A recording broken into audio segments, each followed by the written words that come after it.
quiero un poquito más.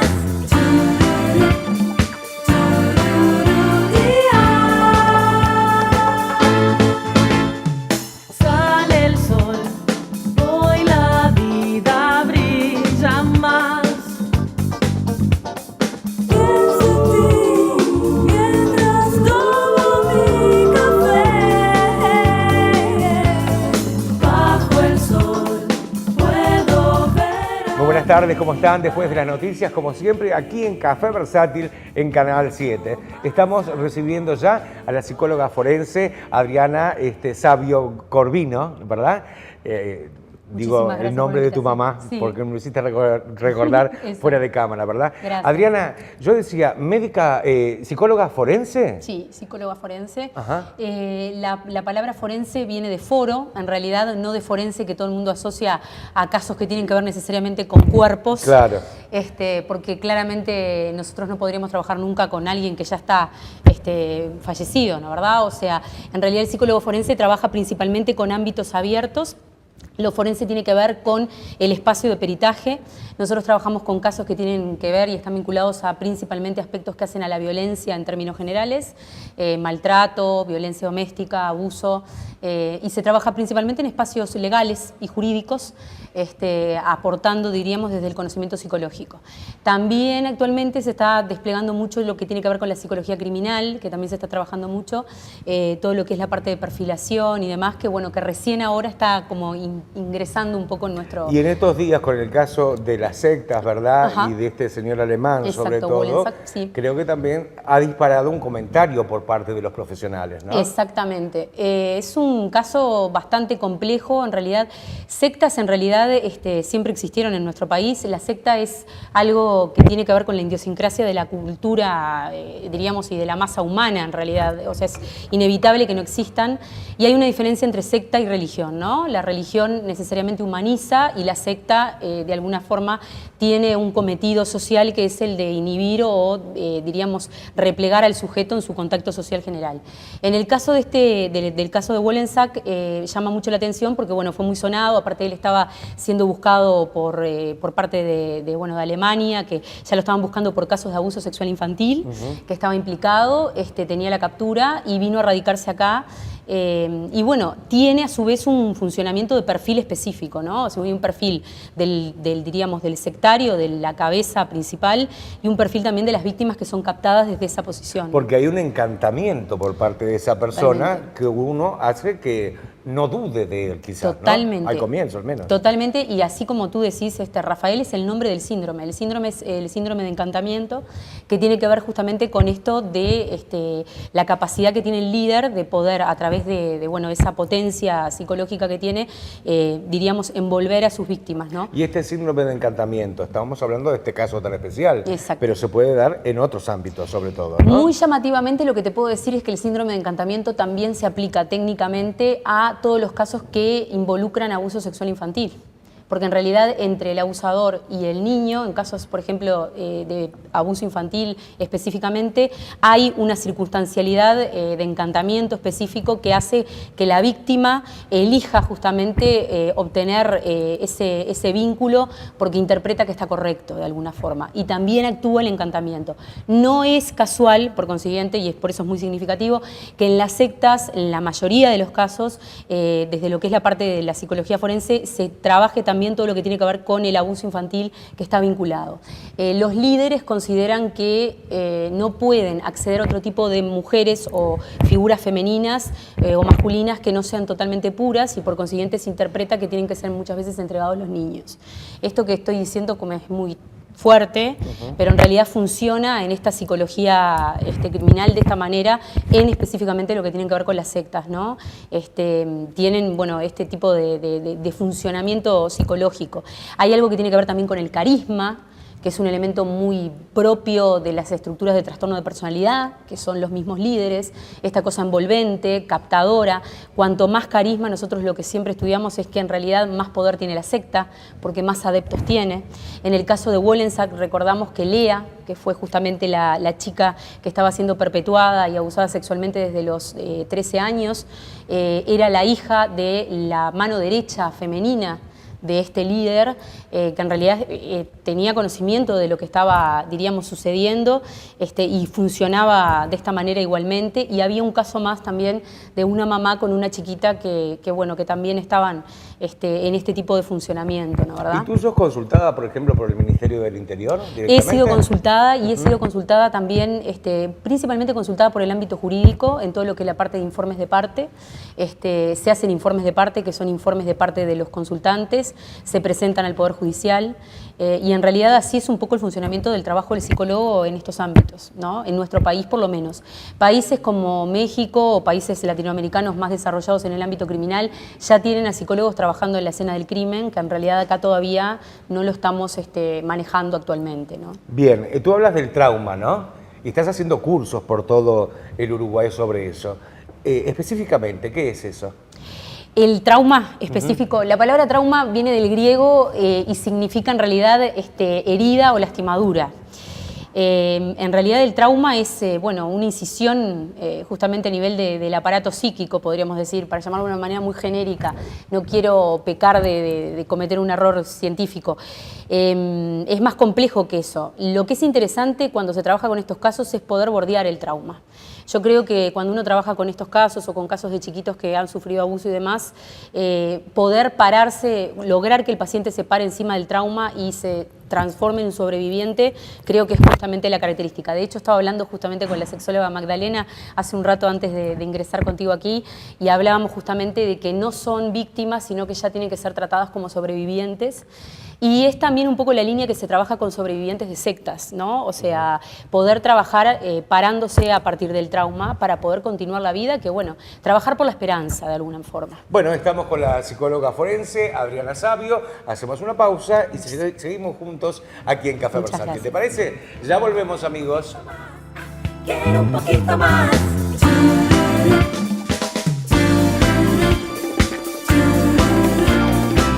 Quiero un poquito más. Quiero un poquito más. A prepararse para rachas de cambios bruscos a fuertes, antes que alguien de la familia se enferme y requiera acompañante. Vea este comparativo. En otras empresas, una persona paga 700 pesos por 8 horas en sanatorio. En Acompaña, por la familia, padres y todos los hijos, se paga 889 pesos y quedan cubiertos todo el año, todos con servicio simultáneo. Ya es tiempo de cambiar. Elija Acompaña, 0800 8939. PowerPlate es el sistema más avanzado en el mundo y el que logra resultados más rápidos, tanto en entrenamientos como en tratamientos estéticos. 30 minutos, 3 veces por semana y tu vida cambiará. Betel Spa, única cadena de centros de estética y spa del Uruguay. Son las auténticas empanadas salteñas. Son las más variadas en el mercado esteño. Las más ricas, las más crocantes. Todas las variedades. De carne con pasas, de berenjenas, de cebolla y queso, de choclo, de carne con aceitunas. Nuestra característica empanada de la casa. Además, como siempre, pastas, pollo al horno, pescado a la plancha, matambres, guarniciones, postres. Todo con la mejor calidad y atención de nuestro personal para hacerlo sentir como en casa. Alicia los espera en su amplio y renovado local de calle 24 y 25, esquina Plaza de los Artesanos. Su menú diario lo encuentra en Sabores Salteños, cocina gourmet con sabor a mamá. Ahora anexamos servicio de catering para fiestas y eventos. Delivery al 4244 8574. Supermercado Canelones, siempre a tu favor. Lunes de descuento. Descubrí los descuentos en nuestras delicias de panadería. Miércoles, día de carnes y fiambres. Aprovechá los descuentos con nuestros mejores cortes. Viernes, disfrutá una variada selección de frutas y verduras con ofertas increíbles. Ahora con nuestro espacio café, su punto de encuentro en Canelones con cocina gourmet. Supermercado Canelones, siempre a tu favor. Estoy súper feliz de lo que logré. Me siento bárbaro, me siento genial. Yo no quiero más para mí esa mujer que fui. Estoy feliz. Soy feliz. La clínica me cambió la vida. Se puede cambiar. Si yo pude, cualquier persona puede.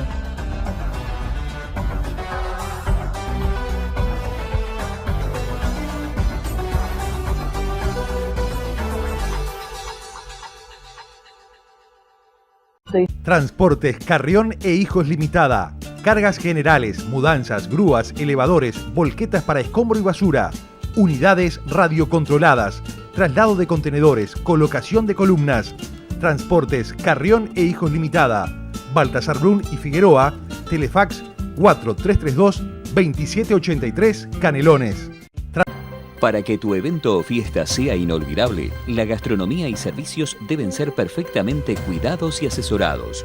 Buen gusto, sabor y alta cocina en Canelones te lo brinda. Taller Gastronómico de Luis Unino, egresado de la Escuela Francesa Cordon Bleu. Seguro tu fiesta de 15, tu casamiento o tu agasajo perdurará en la memoria de tus invitados. Ahora anexamos fábrica de pastas Radici, elaboradas en el momento en todas sus variedades. Un bocato di Cardinale.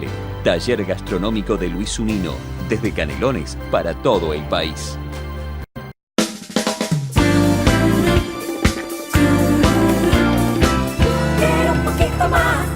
Quiero un poquito más.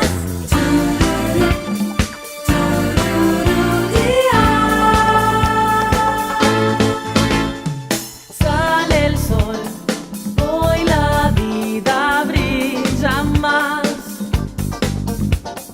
Pienso en ti mientras tomo mi café.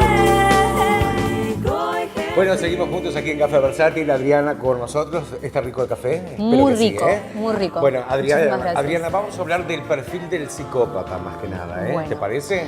Por suerte tomé un poco de café Sí, antes. porque es difícil, ¿no? Es complejo, es un tema complejo. A ver, podemos empezar planteándolo de la siguiente manera. La personalidad es una forma de ser en el mundo, ¿no? En realidad, cuando estamos hablando de psicopatías, hablamos de un trastorno de personalidad. Claro, de personalidad. Un trastorno en esta, diríamos, no capacidad de poder ingresar al mundo que compartimos vos, que comparto yo con todos y que compartimos entre todos. En realidad lo que se genera es un bloqueo en esa capacidad de socialización básica de parte del sujeto y nos encontramos con alguien que se le complica mucho en cuanto a las normas morales, ¿no verdad? Lo que se sabe hoy, al día de hoy, en cuanto a la psicopatía, es que tienen una problemática muy importante con justamente la moral y que principalmente son aloplásticos. Ese es el nombre que se les da. Crean solamente y creen solamente en su moral personal que ellos mismos la crean. O sea que si yo voy por la calle y yo tengo mi moral, no tengo por qué contemplar la existencia del otro ni me tiene por qué interesar. Por consiguiente, el otro, en vez de ser un sujeto, se transforma en un objeto o en un puente para conseguir algo que yo necesito conseguir. ¿De acuerdo? Bien, entonces, desde ahí podemos desplegar en la semiología clínica lo que se llama un trastorno de personalidad. Dentro del trastorno de personalidad hay un, diríamos, abanico de niveles de complejidad, desde el menos complejo hasta el más complejo. En el caso, te voy a poner el ejemplo, de Wollensak, por ejemplo, lo que teníamos era un trastorno de personalidad, o sea, una psicopatía muy complicada, bastante complicada, y un psicópata encantador. Ese es el nombre que se les da específicamente, ¿no? Especialmente encantador. Su elemento de captación del entorno era la seducción masiva y por eso tenía sus seguidores.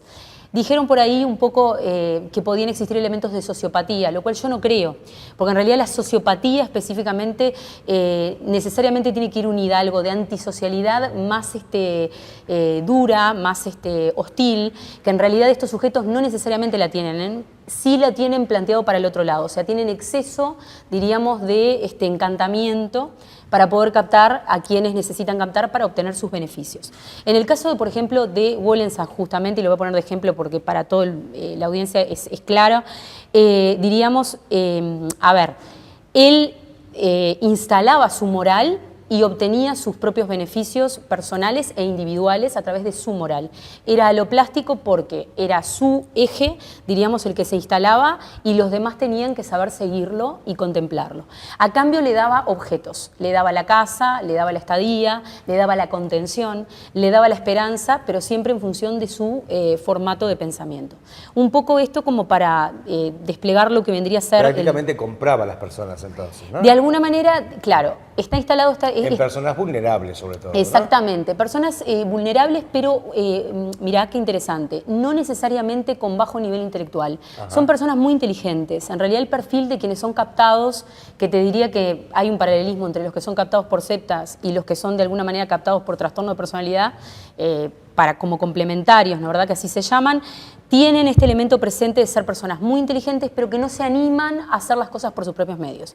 Entonces el que aparece es él, en este caso psicópata, que le dice, yo voy a hacer todo por vos, ¿no? Yo siempre a mis alumnos le digo, y no es ortodoxo lo que voy a decir, pero lo voy a decir porque va a servir, siempre les digo que es la relación entre Pinky y Cerebro. Seguramente se deben acordar de Pinky y Cerebro, el cómic de Disney, que está justamente el psicópata y el complementario. Cerebro quiere conquistar el mundo, claro. Pinky no se anima, pero sí siempre lo ayuda y lo acompaña. Entonces, mira qué interesante también, desde las ciencias victimológicas, lo que se sabe también al día de hoy, es que en realidad el complementario no necesariamente todas las veces podemos llamarlo víctima, porque él es consciente de lo que en realidad el psicópata quiere hacer. O sea que en realidad es un acompañante, diríamos, profeso. O un víctima inconsciente, quizás, ¿no? En un nivel inconsciente, pero en el nivel, diríamos, de la realidad, acompaña para poder obtener un cierto beneficio. Bueno, es como sucede en las diversas iglesias a veces, ¿no? Que de repente con el diezmo y todo ese tipo de cosas. Totalmente, ¿no? Totalmente. Pero mira que... Uno es consciente que va a poner el diezmo en esas iglesias. Totalmente. A cambio de algo, de un favor religioso, un favor de fe, yo qué sé. Hay un factor que, diríamos, marca una diferencia que es muy, diríamos, tenue entre un comportamiento y el otro, que es el elemento de la dignidad. Nosotros funcionamos desde lo psicopatológico, desde lo neurótico. Somos todos neuróticos, como planteaba Freud desde un principio, ¿no verdad?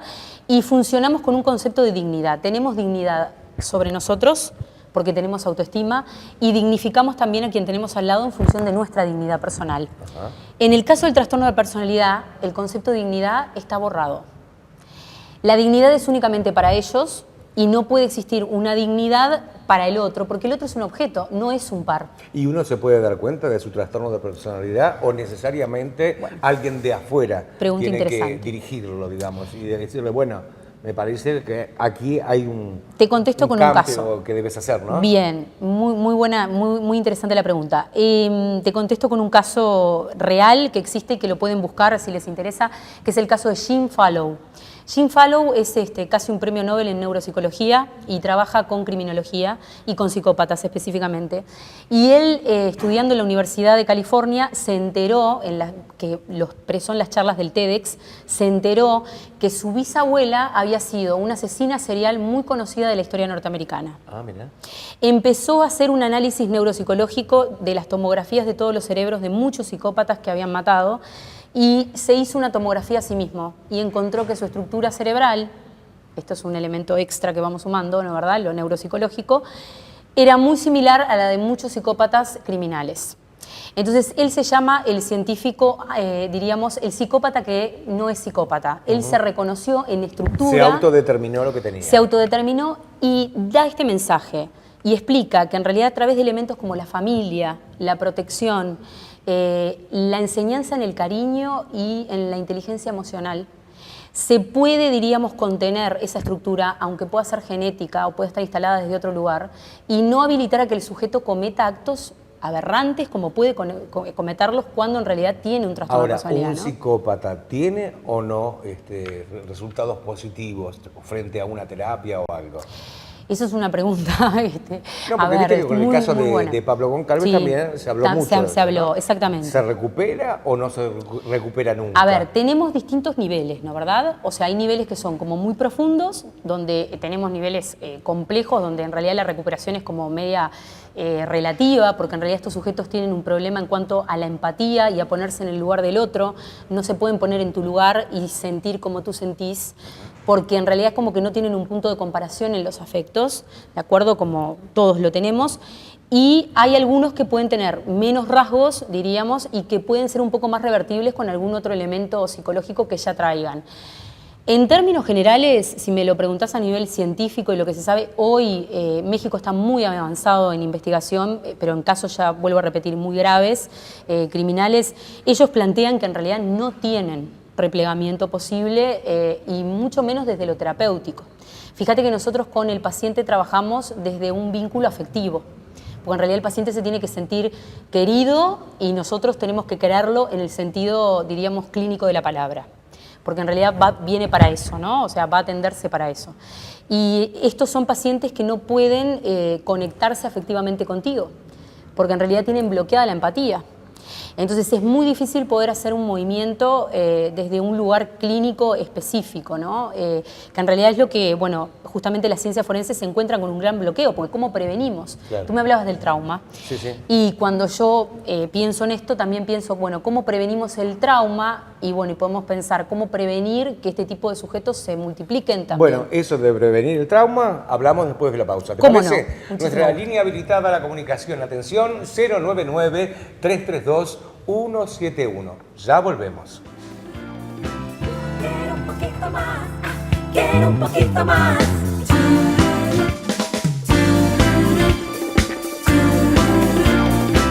Quiero un poquito más, quiero un poquito más. PowerPlate es el sistema más avanzado en el mundo y el que logra resultados más rápidos, tanto en entrenamientos como en tratamientos estéticos.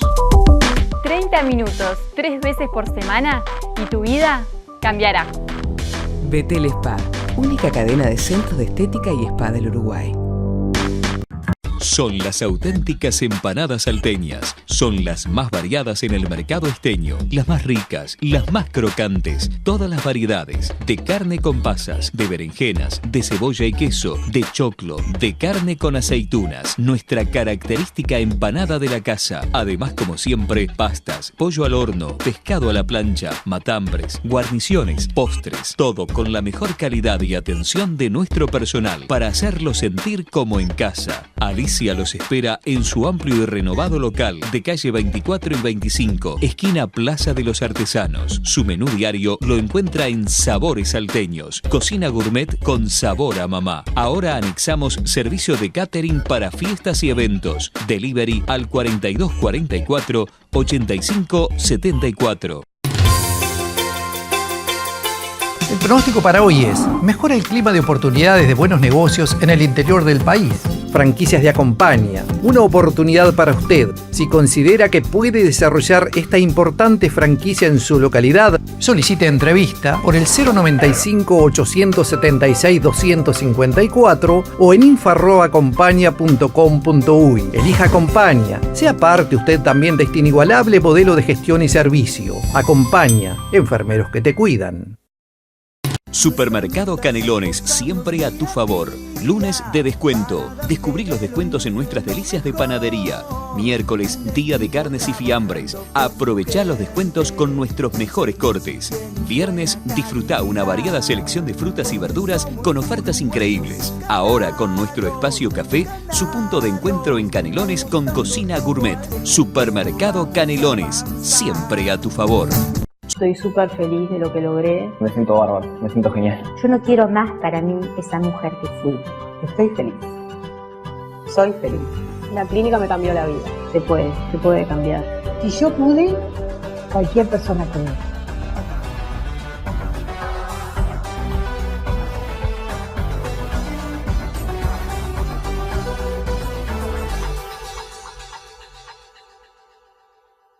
Transportes Carrión e Hijos Limitada. Cargas generales, mudanzas, grúas, elevadores, volquetas para escombro y basura. Unidades radiocontroladas. Traslado de contenedores, colocación de columnas. Transportes Carrión e Hijos Limitada. Baltasar Brun y Figueroa. Telefax 4332-2783 Canelones. Para que tu evento o fiesta sea inolvidable, la gastronomía y servicios deben ser perfectamente cuidados y asesorados.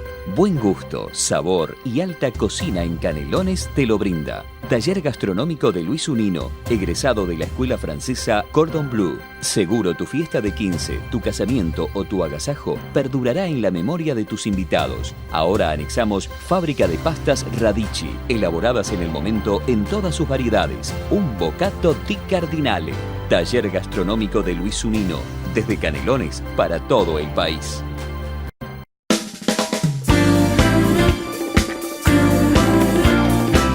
Quiero un poquito más. un poquito más.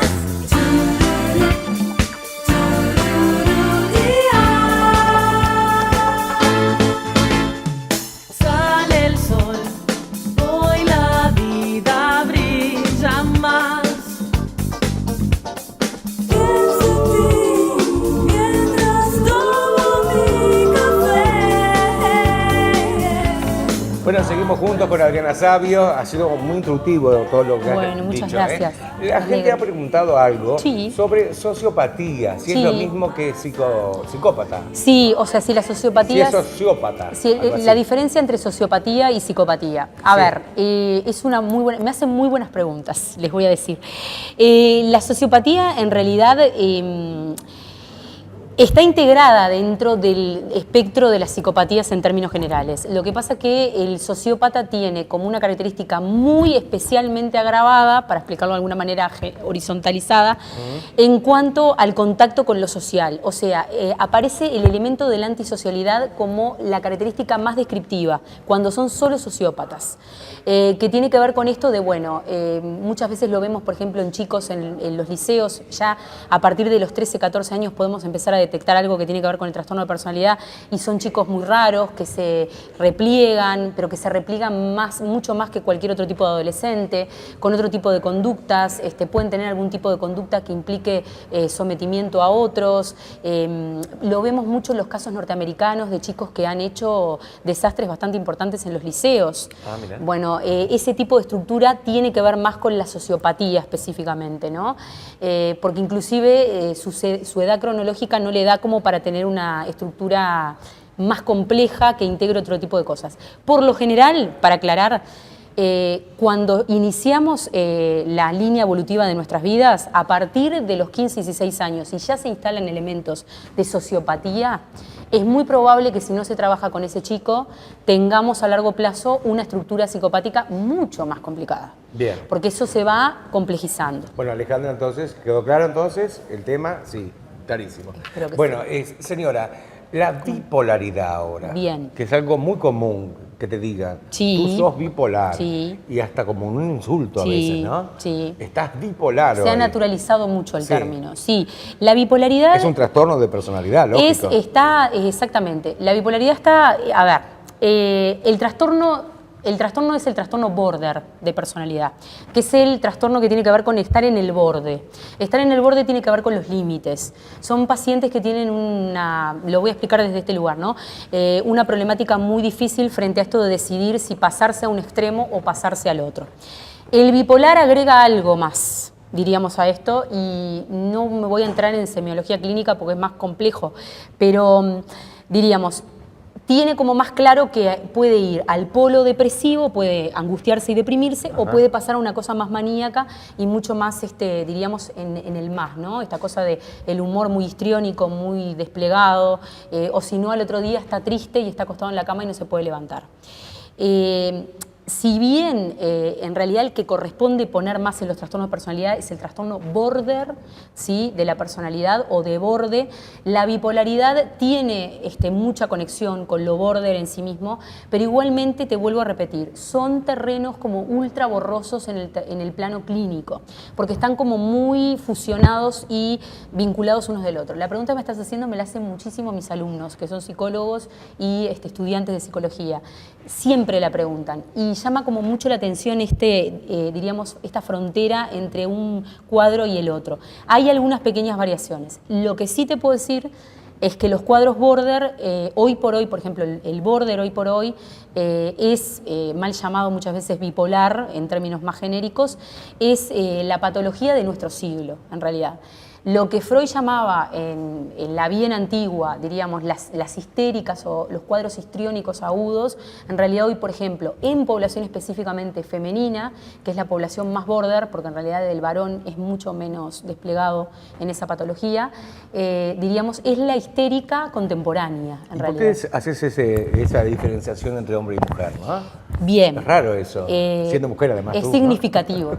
Sí, pero no ¿Está soy... comprobado eso entonces? Sí. ¿Que las mujeres son más histéricas que los varones? No sé si más histéricas. A ver, el histrionismo viene de la palabra hister, que quiere decir útero, ¿no? Freud sabemos que era tremendísimamente machista, era muy machista, claro. Y tenía una cultura con esas características.